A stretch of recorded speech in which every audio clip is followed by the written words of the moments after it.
los que tienen ese pensamiento conservador actúen de la misma manera. Siempre ha existido el conservadurismo, siempre ha existido el pensamiento conservador. Es como siempre ha existido el movimiento liberal y siempre ha existido el pensamiento liberal. No alarmarnos y tenerle confianza al pueblo de México, no alarmarnos, porque el pueblo de México tenerle confianza al pueblo de México, no es un pueblo alarmarnos, muy consciente, muy despierto, muy avispado.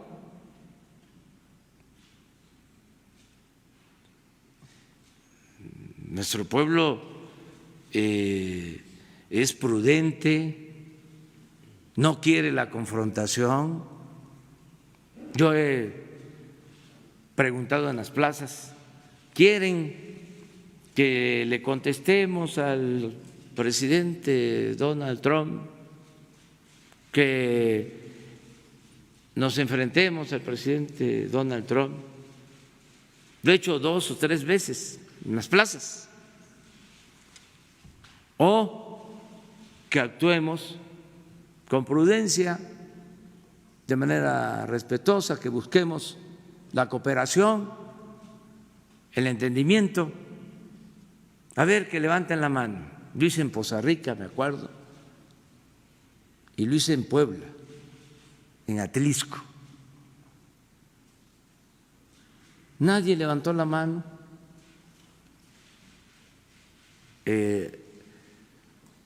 a favor del enfrentamiento. Todos a favor de mantener buenas relaciones y de no pelearnos. Ese es nuestro pueblo. Pero si hay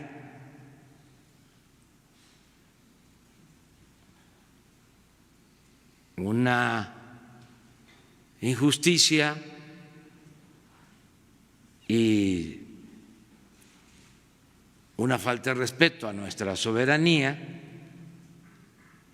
si hay una acción intervencionista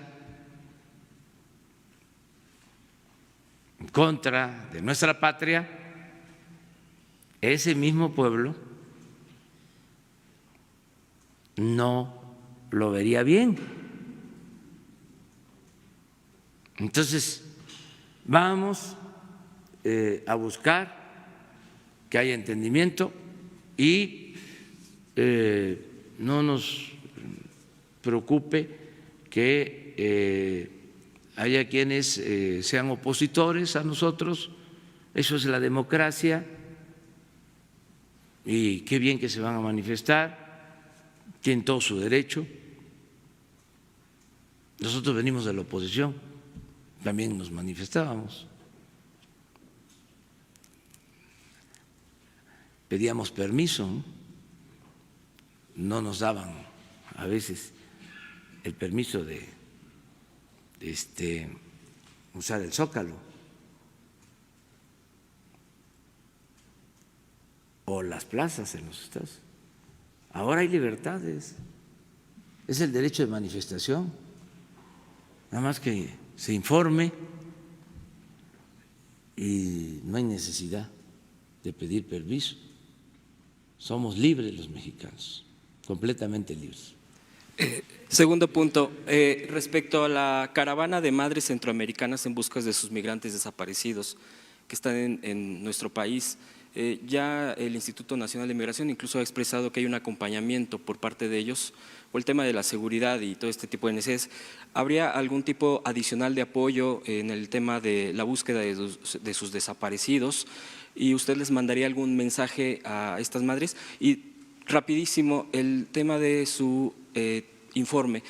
Ya se ha anunciado el día de ayer que viene el expresidente de Uruguay, Pepe Mujica, está confirmada y tendrá invitados especiales más invitados expresidentes, presidentes de otros países para su informe, aparte de el expresidente Mujica? Gracias, presidente. ¿Está confirmado lo de… Sí está confirmado, viene a un encuentro, ayer se dieron los detalles de cultura, el valor de la cultura respecto a lo que estamos observando hoy en varias regiones del mundo. Entonces sí está confirmada su presencia para el informe y para el evento.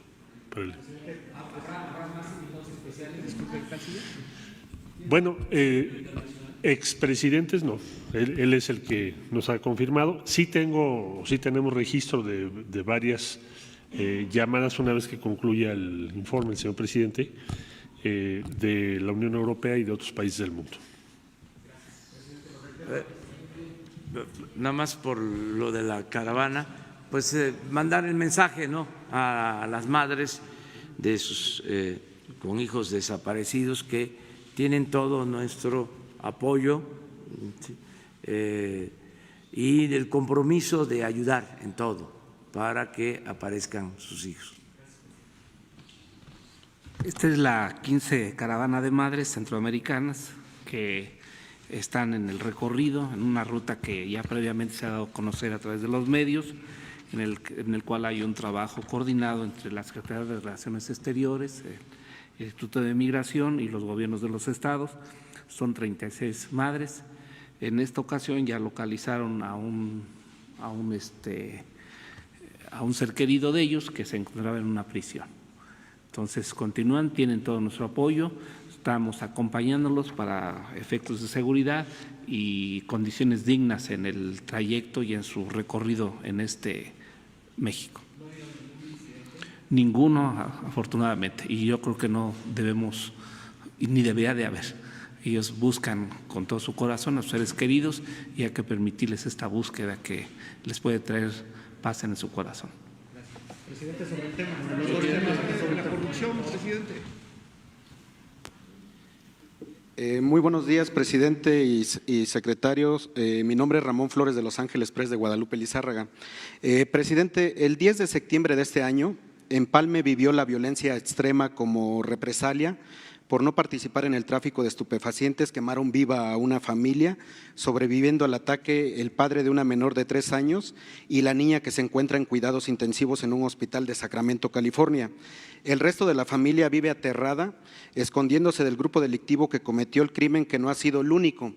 En la tragedia de los Levarón fue el mismo modus operandi y de acuerdo con los sobrevivientes de Empalme, se trata de los mismos agresores. En este contexto, con la reciente declaración del presidente Donald Trump de los Estados Unidos de darles trato como terroristas a los delincuentes o a los grupos delincuenciales, ¿de qué manera el gobierno mexicano va a tratar a estos grupos delictivos y cómo puede ayudar a las familias víctimas que no tienen la atención de los medios ni de las autoridades, como el caso de Levarón? Esta familia está pidiendo el apoyo con una visa humanitaria para que les permitan ver a la niña allá en Sacramento, California, en el hospital. Sería el padre de la niña, la abuela y el primo del padre. Y ahorita le hago la segunda pregunta, por favor. A todos los que acuden a nosotros apoyamos y es nuestra responsabilidad. Nada más no que hay distinciones, nuestra responsabilidad es proteger y darle seguridad a todos los ciudadanos. Tenemos las pruebas, se las puedo pasar a través de Jesús. Sí, que Jesús nos ayude, y también aquí está Marcelo, sí, okay, para atenderlo. Presidente, el segundo tema sería: las mujeres en prisión no pagan solo la condena por las que son sentenciadas, sufren violaciones de derechos humanos en la ejecución de la pena por mantenerlas lejos de sus lugares de origen y además por defecto son agredidas sexualmente por las mismas autoridades que las detienen o las custodian, además de sufrir otros tratos inhumanos. El 27 de noviembre se cumplió un año más de la injusticia por la tortura y violencia sexual que sufrió Brenda Quevedo Cruz, víctima de encarcelamiento injusto, quien lleva 12 años sin sentencia. Otro caso es el de Claudia Ivonne Sánchez Mayorga, quien después de múltiples abusos tuvo un embarazo y nació su bebé en prisión. La atendieron en el parto y le quitaron la matriz sin su consentimiento en el penal de Santa Marta, Catitla. Ella también es una víctima de fabricación de culpables y lleva casi 7 años en prisión sin sentencia. El Estado mexicano se ha mostrado indiferente a la violencia sexual a mujeres en prisión, incluso se ve como algo normal, ya que los agresores siguen activos en sus puestos de trabajo.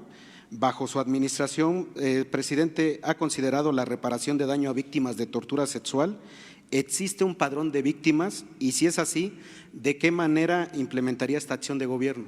Es tarea de la Secretaría de Gobernación, de la Subsecretaría de la Defensa de los Derechos Humanos, y les informo que está en el Congreso una ley de amnistía para proteger a quienes están en las cárceles, que no son sentenciados desde hace mucho tiempo, por ejemplo, mujeres, indígenas.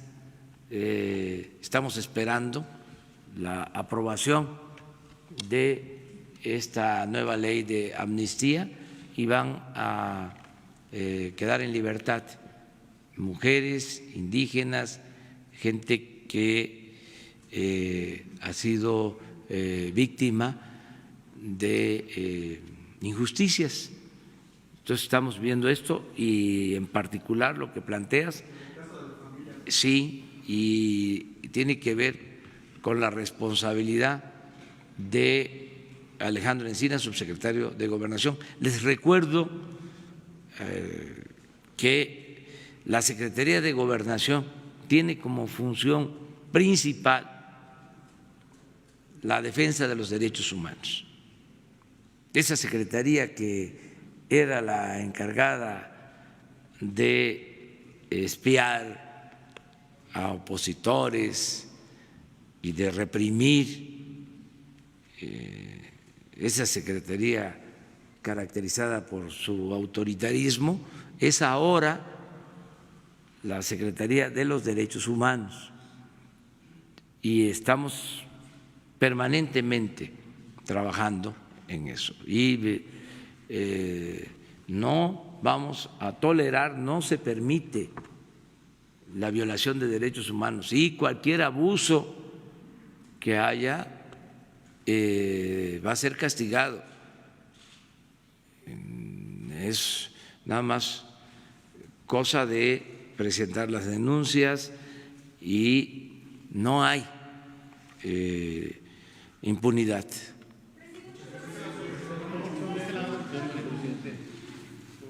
Buenos días, presidente. Montserrat Sánchez, de Reporte Índigo. Justo ahora que menciona la importancia de denunciar y el respeto a derechos humanos, y en esta semana que se protestó contra la violencia a la mujer, el día de ayer asesinaron a Abril Pérez. La joven denunció a su exmarido por violencia doméstica y el juez dejó en libre al principal sospechoso. Preguntarle entonces, en este punto, ¿se denunció y no se pudo proteger la vida de esta mujer, como en el caso de muchas mujeres más? Preguntarle entonces, ¿qué se va a hacer en los mecanismos de justicia para proteger la vida de las mujeres? Y en segundo lugar, si es tan reprochable los destrozos que se hicieron el lunes, si no sería más reprochable haber arrebatado la vida de Abril frente a sus hijos. Gracias. Sí, muy lamentable y desde luego reprobable que sucedan estas cosas, más cuando interviene el Poder Judicial y hay antecedentes de que no se le brindó protección, que no hubo apoyo, que al contrario se dejó en libertad al agresor. Esto lo tiene que ver la Suprema Corte de Justicia. Estoy seguro que el presidente de la Suprema Corte de Justicia va a atender este asunto. Quiero también aprovechar para decirles que se está llevando a cabo pues una limpia en el Poder Judicial. Me consta que están siendo castigados jueces, magistrados, ministros, como no había sucedido antes. Ahora se está integrando el Consejo de la Judicatura. Ayer ya presentamos nuestra propuesta, va a ser miembro del Consejo de la Judicatura el maestro Bernardo Batis. Son consejeros muy importantes porque es el órgano del Poder Judicial que tiene que cuidar el buen comportamiento de jueces, de magistrados, de ministros. De esta forma, pienso que se va a avanzar bastante en limpiar de corrupción el Poder Judicial, y desde luego que nosotros reprobamos esas medidas. Y lo otro es lo que acabamos aquí de mencionar, el que se pueda garantizar la libre manifestación de las ideas, el derecho a protestar, a disentir. Lo único que pedimos es que se busque hacerlo sin violencia. Es lo único, porque no se puede enfrentar la violencia con la violencia. Al menos ese es mi pensamiento. Y yo he sido opositor y nunca opté por la violencia. Nunca. Y luché 40 años por la justicia antes de llegar a la presidencia, un poco más. Y nunca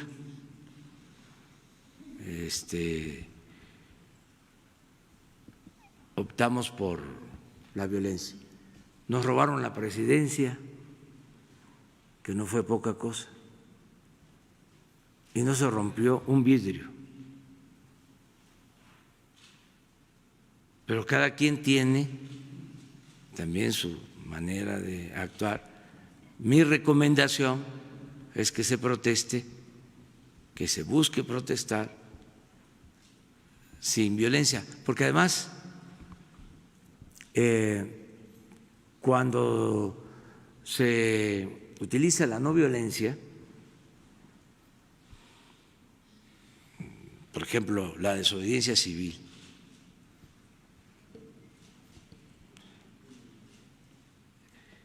tiene buenos resultados, se tienen buenos efectos. Hay muchos ejemplos de eso. Ahora en las manifestaciones que se están dando en otros países, hay conciertos, hay otra manera también de expresarse. No estoy cuestionando nada, estoy expresando de que no tiene por qué haber violencia. No se requiere. La vía pacífica es lo más eficaz que puede haber y es una fuerza muy poderosa.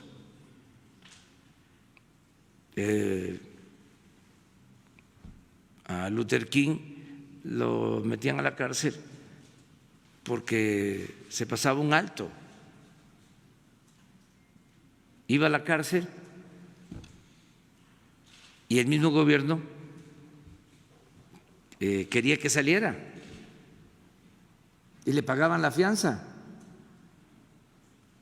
y él decidía estar ahí y era una forma de protestar. Hay un texto que es básico, que se escribió en el siglo XIX para la desobediencia civil, que es uno de los textos que debería de reimprimir el Fondo de Cultura Económica para Paco Ignacio Taibo. ¿Lo puedes poner? Ayuda a esto de un estadounidense que decide, cuando la invasión a México, decide no pagar impuestos y va a la cárcel porque no quiere que esos impuestos se utilicen para llevar a cabo la invasión de México. A ver si, es que soy malo para recordar autores y títulos.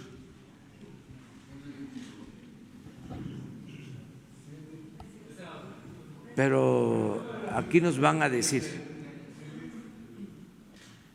Vamos a esperar, es que es interesante.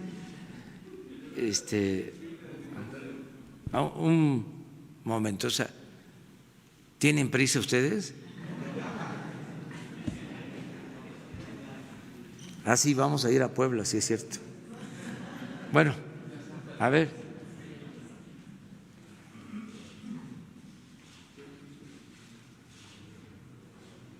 Este es un buen libro para el fin de semana.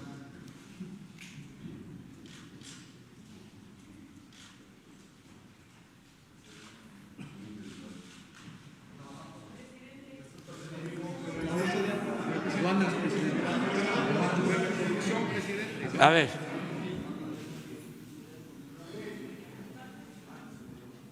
Sí. Buenos días, señor presidente. Jaime Hernández, del periódico digital Bajo Palabras. El día de ayer usted afirmó que la corrupción está disminuyendo, pero además de los indicios y de lo que le comentan sus colaboradores y de la percepción que usted tiene, la gente también quiere saber, con datos duros y precisos, en qué áreas de gobierno ha disminuido la corrupción y, de ser así, hacia dónde han sido reasignados esos recursos. También, a cuánto asciende el monto por área de gobierno ganado a la corrupción, porque hasta ahorita lo único que se tiene son sus afirmaciones de que la corrupción está retrocediendo, pero no hay datos duros por área de gobierno, ni tampoco hacia dónde se está reasignando ese dinero, incluso el dinero de las cuentas congeladas al narco. ¿Podría usted aportar esos datos duros que hacen falta para darle sustancia a esos indicios de los que habla? Bueno, hay un dato, tenemos varios. Un dato es de que en las compras del gobierno este año hemos ahorrado alrededor de 200,000 millones de pesos. Ese es un dato que tenemos incluso en el informe, no solo lo que voy a decir el domingo, sino en el informe que se presentó al Congreso. Va ese dato. Hay otro dato independiente de Transparencia Internacional. A ver si en el libro, ya no puedo hablar mucho de ese libro porque ya también nuestros adversarios no quieren que yo haga mención al libro aquí, propaganda. Ese libro ya saben quién. Hay una gráfica de Transparencia Internacional y ahí se da a conocer el resultado de una encuesta que hace Transparencia Internacional, donde ya la percepción de la ciudadanía en México es otra. México por primera vez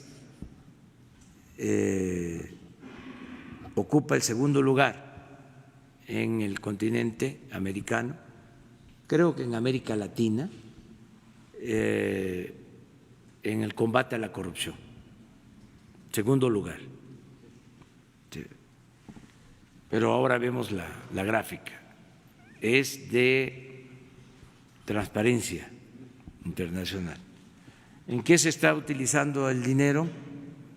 Pues eso es lo que nos permite financiar los programas sociales, los programas de bienestar, la pensión a adultos mayores, lo de la pensión a discapacitados, las becas, todo sale de no permitir la corrupción y de la austeridad republicana, de los ahorros, de no tener un gobierno rico con pueblo pobre, o sea, de destinar todo lo que vamos ahorrando,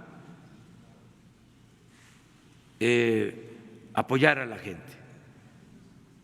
¿A dónde van los 5,000 millones que nos vamos a ahorrar este año por reducir el gasto de publicidad? A los adultos mayores, a los discapacitados, a los estudiantes pobres. ¿Dónde va el dinero que ahorramos por eliminar la atención médica privada para los altos funcionarios públicos, que se hacían hasta cirugía plástica, se estiraban a costillas del erario? ¿Dónde va ese dinero? A las becas, a los adultos mayores, a las personas con discapacidad. ¿Dónde va el ahorro en presidencia? El ahorro por no tener al Estado Mayor Presidencial.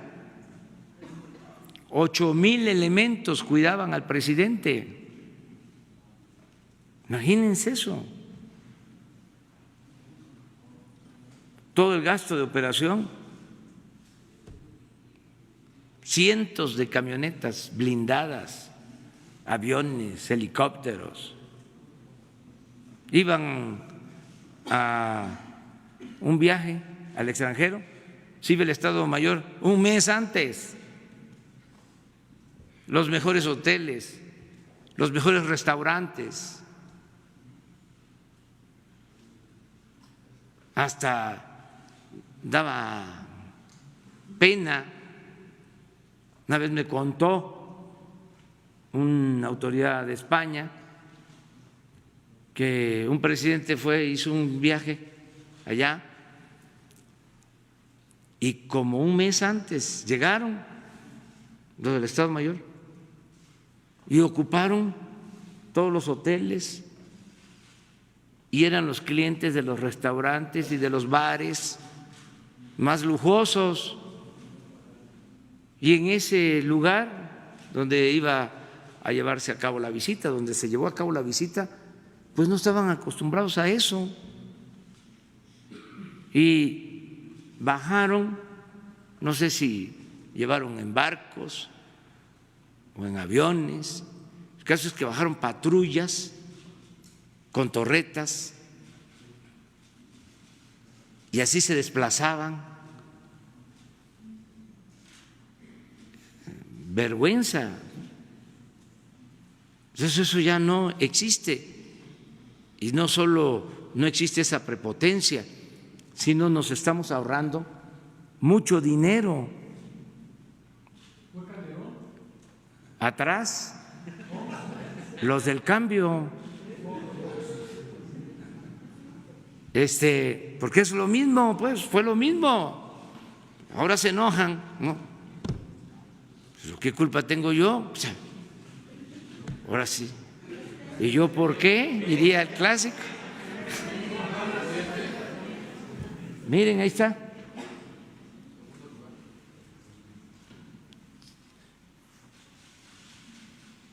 En combate a la corrupción. ¿Y por qué no pones hay una de, sí, de cómo estaba hay una gráfica. Segundo. ¿O no? Tercero. Mire, este es 2006, no, ¿sí? 2010, 13, 17, 19.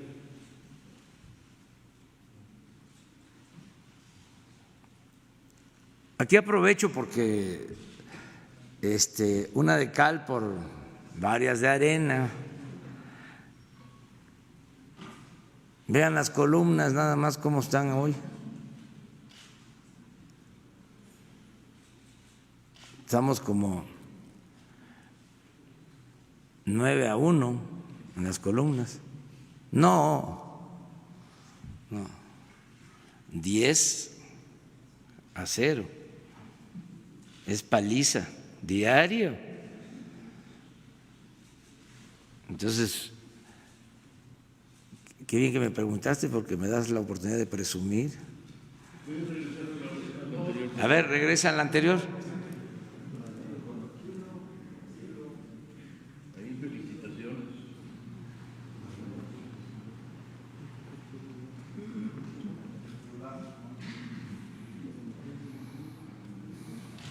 Esto es la gente, es la opinión de los ciudadanos.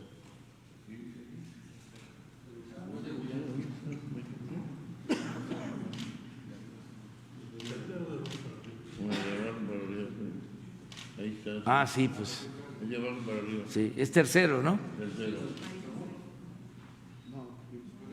Tercero. Sí.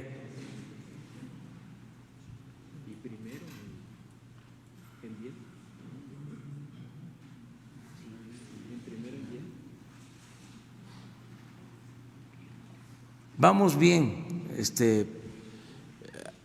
todavía hay asignaturas pendientes, ¿sí? Pero les invito el domingo porque hoy vamos a informar. La compañera. Ya con ella vamos a terminar, ¿eh? A ver, gracias.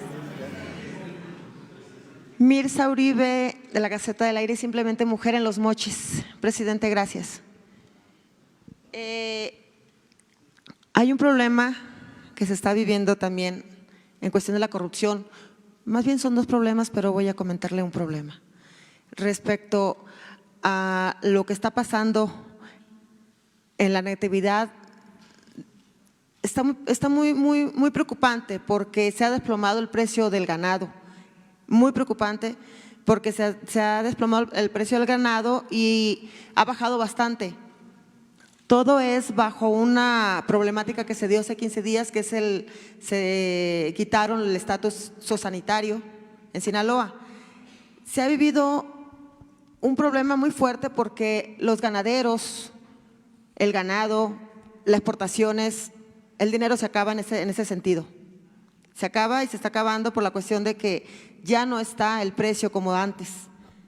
Desgraciadamente esto ha sucedido y está sucediendo por la cuestión de la corrupción que se ha dado con los presidentes que han estado en el gobierno de Sinaloa, de varios, y entre ellos llamémosles varios a este último como lo fue el de Mario López Valdés.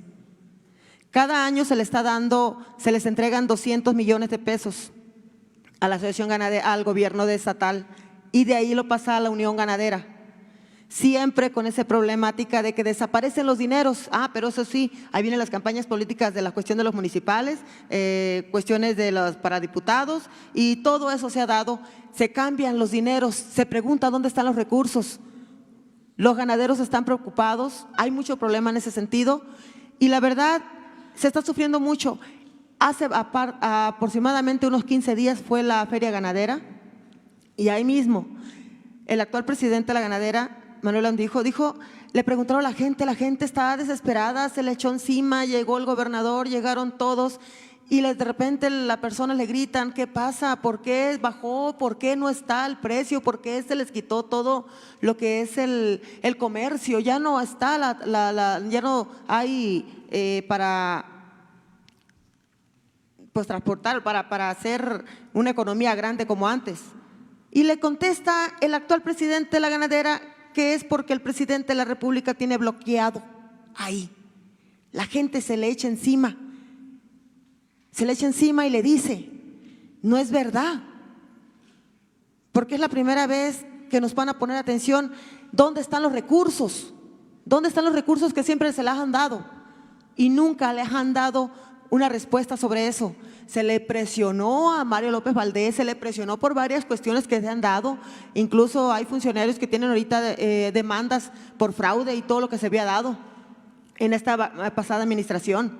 El actual gobernador no dio respuesta, estando ahí a un ladito, se quedó pues así. ¿Qué está pasando? Ya se entregaron esos recursos, y la ganadería allá en Sinaloa está de una manera muy pésima.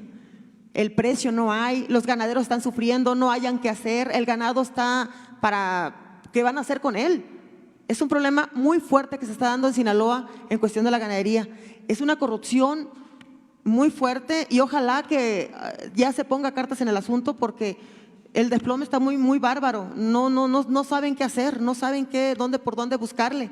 Se quieren acercar a usted para ver qué va a pasar, cómo se le puede ayudar a todo el estado de Sinaloa, en los 18 municipios, y 15 son de usted, y están viviendo, como se dice, como siempre digo yo, pues estaba la víbora chillando por allá. No hay que hacer. Esa es una de las preguntas. Me mortifica el tiempo, pero la corrupción ha pasado también de otra manera en Sinaloa, como es las escoltas. Se pagan los policías, los oficiales, tanto estatales como municipales, para los anteriores alcaldes. Hace 15 años, 10 años que han estado varios, y todavía traen las escoltas de municipales o estatales, igual que los gobernantes. Traen las escoltas, y esos policías, esos oficiales se ocupan para seguir trabajando, y aparte de esos impuestos, de ahí se están pagando, y ellos muy a gusto hasta se los llevan de viaje.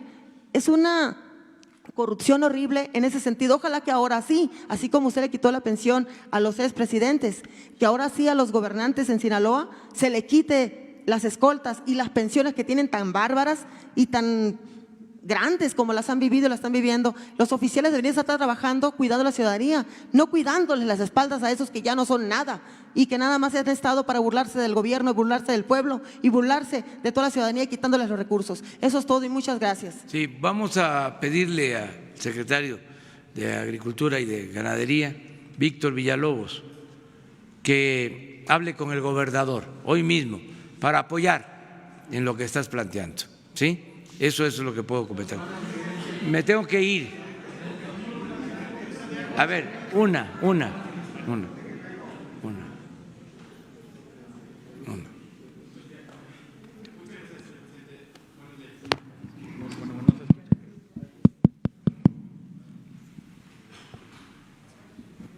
Buenos días, señor presidente. Muchas gracias. Miguel Arzate, del Sistema Público de Radiodifusión, Canal 14. Ahora que está este tema de esta situación con Estados Unidos y que pareciera que a los conservadores les gustara que hubiera alguna confrontación con el gobierno del país vecino, quisiera preguntarle, ¿considera usted que se está repitiendo el mismo fenómeno de la lucha de conservadores contra liberales en esta cuarta transformación? Y si es así, ¿cuál sería la diferencia en estos momentos, en esta coyuntura? ¿Cuál sería la conjura de la profesa en estos momentos? No va a haber ningún problema, repito, no hay nada que temer. El gobierno de Estados Unidos va a respetar la soberanía de México, como nosotros respetamos la soberanía de Estados Unidos. No va a haber confrontación. Una vez me dijo el presidente Trump en una plática telefónica, porque se pensaba que era inevitable que nos peleáramos, que chocáramos. Y me dijo, quieren que nos enfrentemos, quieren que yo me pelee con usted. Y yo no quiero eso. Él me dijo eso por teléfono. Desean que nos enfrentemos, que nos peleemos. Y me dijo en la conversación, y yo no quiero eso. Y le contesté, ni yo tampoco. Entonces, no va a haber pleito. Además, para eso es la política, el noble oficio de la política. Se inventó para evitar la confrontación. Tenemos muy buena relación con el gobierno de Estados Unidos. Ha sido respetuoso el presidente Donald Trump. Hay una relación, les diría, de amistad. Y también hay buen entendimiento, buena comunicación entre el Departamento de Estado y Marcelo Ebrard, secretario de Relaciones Exteriores. Marcelo me apoya mucho porque es un profesional, un especialista en materia de política exterior, tiene mucho conocimiento sobre las leyes internacionales, sobre la política diplomática y tiene comunicación permanente con el Departamento de Estado. El embajador de Estados Unidos en México también ha sido respetuoso. Existe esta comunicación permanente. Por eso este encuentro del procurador y vamos a demostrar que estamos actuando con eficacia y que se está procurando hacer justicia en el caso de este crimen lamentable de la familia Levarón, como en todos. Tenemos la gran ventaja de que actuamos con libertad, no tenemos relación con grupos de intereses creados, no existe asociación delictuosa entre autoridades y las organizaciones delictivas.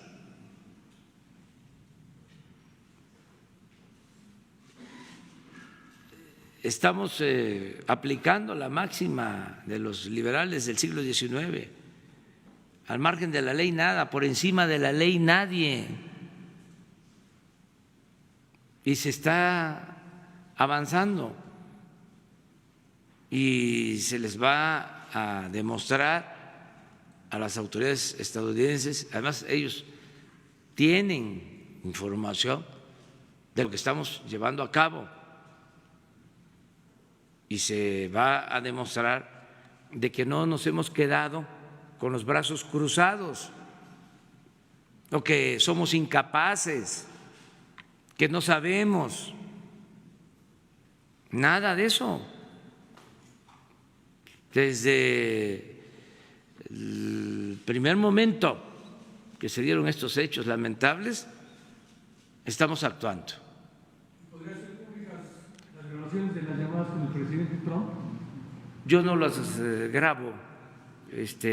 Seguramente en Estados Unidos, pero no hay nada que ocultar. Esto que les estoy diciendo es pues lo que se sabe, siempre informo. Es más, ahora que él contestó esa pregunta que le hicieron, porque también hay que entender en qué contexto se dan las cosas. Cuando él contesta, él dice, reconoce que me ha ofrecido apoyo y que yo no he aceptado. Él mismo lo dice, lo señala. Y no lo dice en plan amenazante, lo dice explicando de que somos pues una autoridad de un país independiente, de un país soberano, no somos colonia, no somos protectorado. Yo represento a un país que con mucho esfuerzo, con mucho sacrificio, con la vida de mexicanos, logró su independencia y su soberanía. Y cuando protesté como presidente, me comprometí a defender a México. Eso es todo. Pero nada más es para tener antecedentes, contextualizar, repito, no va a suceder nada porque estamos buscando la cooperación y que se mantenga una relación de amistad con el gobierno de Estados Unidos y sobre todo con el pueblo de Estados Unidos. Presidente, pero había dicho que sí grababan las conversaciones, ¿no? Al principio de la conferencia había dicho que sí tenía grabadas las conversaciones. Yo no recuerdo que se hayan grabado. No. ¿No las graba ahí? No. ¿Por protocolo no se graba? ¿Mande? ¿Por protocolo no se graban esas conversaciones, no? No. Presidente, el problema de fondo aquí, las causas. Perdón, Carlos Cabeza, del diario Nuevo Laredo. Me permito, con todo respeto, hacer un comentario rápido. Aquí tenemos una prisa por tener el crecimiento económico. Tenemos una gran esperanza en ustedes, sabemos que usted y todo el equipo es gente bien intencionada, patriota, que está cableada, déjeme usar el término de diferente manera a los que nos han gobernado antes. En ese sentido, nada más quiero decir unos puntos muy importantes. En materia de aduana es muy asimétrica la relación. Del lado americano, todo el flujo comercial se maneja de aquel lado cuando es intensivo ese trabajo en mano de obra. Y del lado mexicano está desolado, que ha contemplado la materia de recinto fiscalizado estratégico, que es exitosa en todo el mundo y ha sido letra muerta en México ya por décadas, y la situación de que, por ejemplo, en Nuevo Laredo hay 2,000 bodegas al otro lado, el más promisorio crecimiento económico junto con Las Vegas de Nevada de todos Estados Unidos, y en Nuevo Laredo un caldo de cultivo que, como bien señala el presidente, las causas, la pobreza, la injusticia, las faltas de oportunidad, es apremiante que hagan algo.